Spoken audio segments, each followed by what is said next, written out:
So this is the battery box, this is the motors, and of course you need a deck, so you need to install it yourself. So this is the Maxfind M6 all-terrain drive kit, and today let's find out if this is good or is it trash.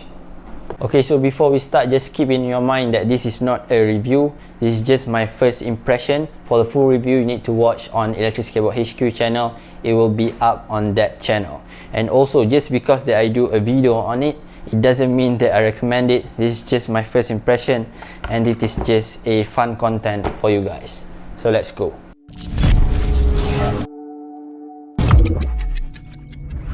What's up guys, welcome back to another video. In today's video, I'm going to talk about this thing right here, the Maxfind M6 all-terrain drive kit. I'm not sure who does Maxfind target to, because why would anyone buy an all-terrain electric skateboard kit that doesn't come with a deck? So I expect that they expect that people have some spare deck that they can use to save money and use this setup right here. But this setup is not that cheap. It is $869 US, and the specs it have isn't that great. So inside this box, you're gonna find two double kingpin trucks. Not sure why this is rusty, but it is rusty. So this is the battery enclosure and the main board as well. And also we have two hub motors. They are called all-terrain hub motors. They are 6.5 inch and they are very heavy. So they are coated with this rubber sleeve right here. It is not soft at all. It is very stiff and solid. And also the front wheels is also not pneumatic. It is airless, but it is very hard. So I'm not sure on how this will perform on rough road condition. We'll try it later on our first impression on riding the board. And of course you get a standard Hobbywing ESC remote controller. So that is what you get with the kit. It is $869 US. After that, you need to buy a deck, of course. For me, I have a spare deck lying around, but it is just a normal longboard deck. So I'm gonna read the specs real quick. It is 38 km/h on the top speed, and also the range is not high at all. This battery right here, this removable battery pack, is only gonna last you up to 16 kilometers according to Maxfind. But the main feature here is that you can swap the battery easily, so they recommend you to buy, of course, multiple battery packs. Okay, so to install this, you will need a drill, and you will need to drill 6 holes on the deck. I'm gonna try it and I'll let you know if it is hard or not to install it. Alright guys, just finished install this kit on the deck. The process is simple, but of course there are some technical difficulties when playing around with screws and stuff, so it took me maybe slightly less than 3 hours. So first of all, you need to install the motors to the back trucks, and you will need to install both of the trucks first. And then you stick the EVA foam, and then you drill up 6 holes. So this EVA foam is for waterproofing. So finally you put your enclosures here, you align with the 6 holes that you drill, and you want to screw it from the top of the deck. So there will be 6 screws. And after you've mounted the enclosures, you just need to connect this wire. It is very easy, just plug and play, and you are done now. So as you can see here, I'm using a drop-through deck. So my truck is going to be on top. So by using a drop-through deck, the deck will slightly be lowered, so there will be more stability when carving and pushing for top speed. So here is how the bottom part looks like.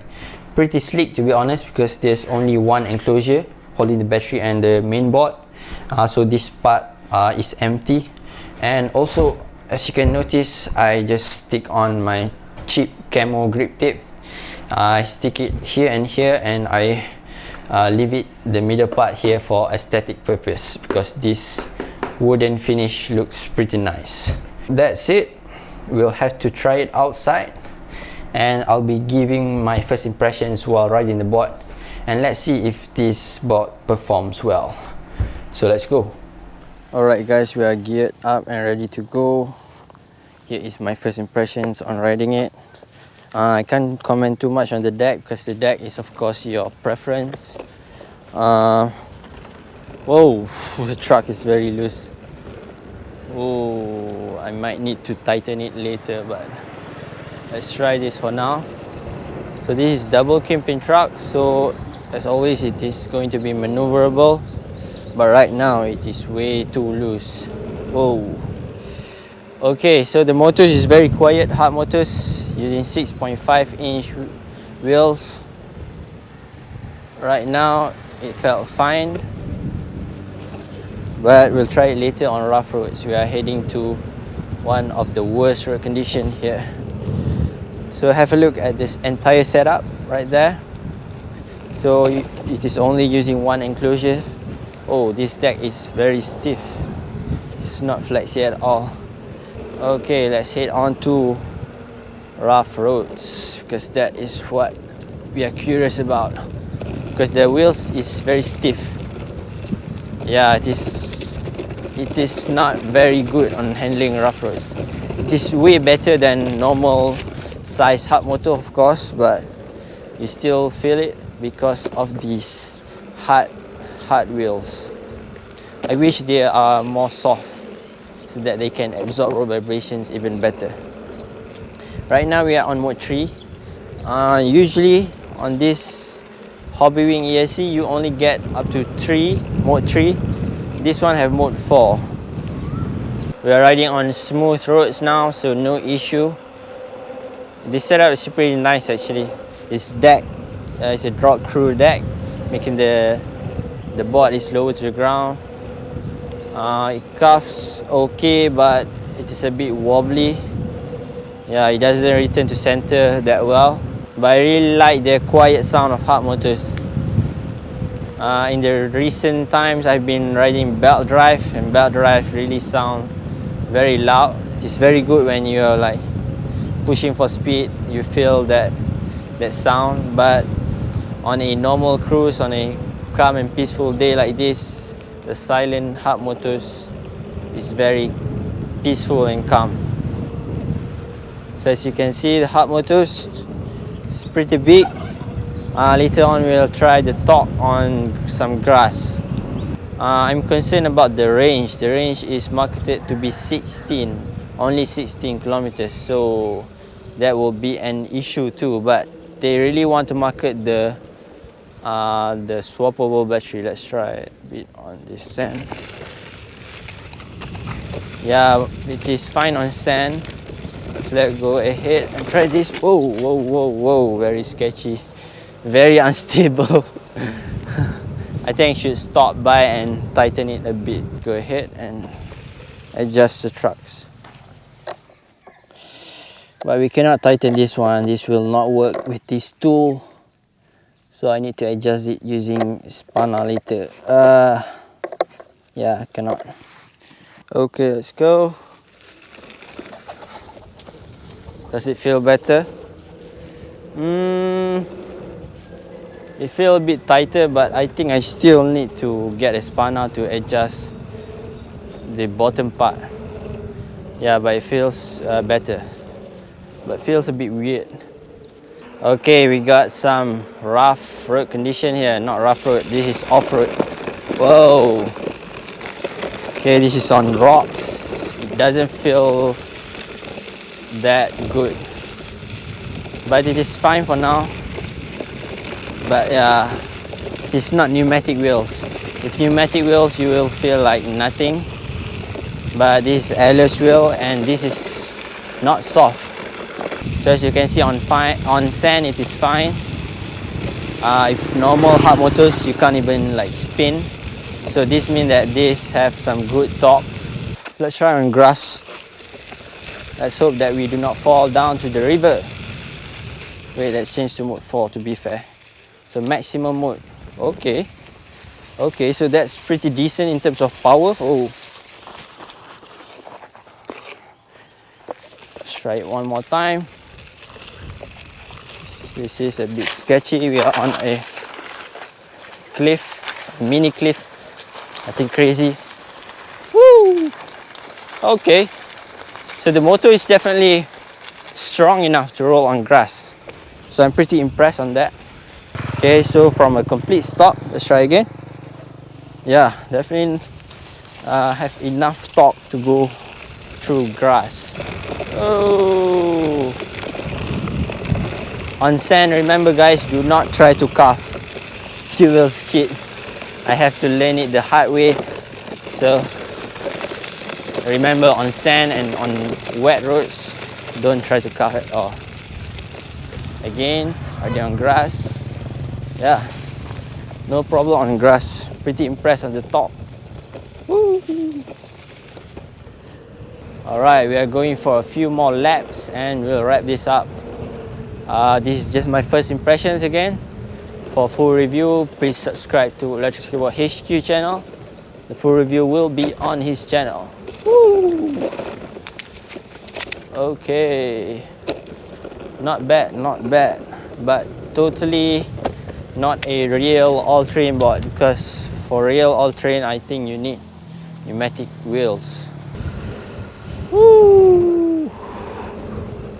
Some big calves.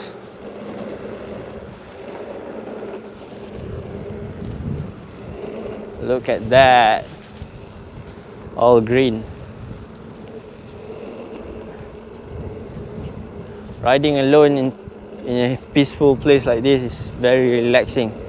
You guys should try it out. If you do not have an electric skateboard yet, just grab one. It will be totally worth it. Woo! So again, in terms of carving, I'm not a fan of like double kingpin trucks in general, but this one, if you compare it to like Evolve, Wowgo or Backfire, this one is a bit wobbly. It came in stock like that. I'm not sure why don't they adjust. Okay, this is rough road. You feel it? It is not that bad if you compare it to hard moto, or even if you compare it to cloud wheels. It is really much better on these wheels. So no doubt that this can handle rough road conditions well, but I don't think it will shine well on off-road condition, especially if it's rocks and pebbles like that. Woo!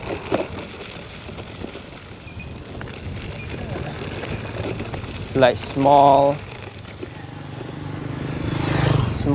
stones, it is fine, but if like big rocks, you will still suffer because this is not pneumatic. Okay, let's go one more time on grass. Woo! Again, the torque is not bad at all, pretty strong actually.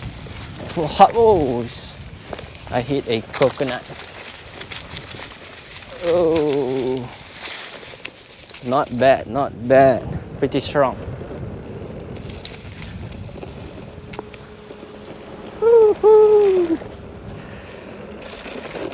Rough road condition, you feel it, but not that bad. Much better than hard moto or even cloud wheels. Again, yeah, if you compare it to pneumatic wheels, it is bad, but if you compare it to like normal street wheels or cloud wheels or even hard moto, it is much better. Okay guys, let's wrap this up real quick. Oh,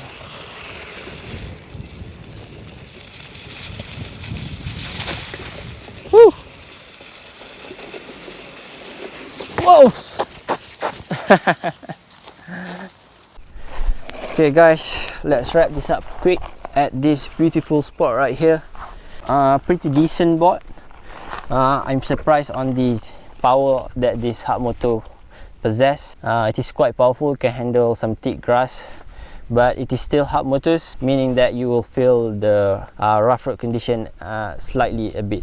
If you compare it to street wheels or even cloud wheels, it is way better in handling the road vibrations. But if you compare it to pneumatic wheels, it is still levels below pneumatic wheels. You will still feel the road vibrations, and if you ride it on rocks, you will feel some crazy strong road vibrations. So it is totally not a full all-terrain board, but it can definitely handle some rough road condition. But still, for $869 without a deck and with a 16-kilometer range, I don't know about that part, but this is not for everyone. I think Maxfind target this for people that already have a deck, that want a drive kit to install on their already existing deck. It rides pretty nice with the double kingpin trucks. It is a bit wobbly. It curves decently, not that good return to center. I didn't try the top speed, but it should go up to 38 km/h, no doubt. Nothing much to say except for who is this board for. So my final conclusion is it is pretty cool, but why would you get this instead of a completed setup? Like Maxfind already have Maxfind FF Plus, I think. That's with some pretty nice carbon fiber finish deck. So I'm not sure on why should we get this kit right here. Again, this is not my full review on it. This is not even a review. This is just my first impression, showing you guys some content on electric skateboard. I am Zia Khairi. Make sure to subscribe, like and comment down below, and I'll see you guys in the next one. Let's go.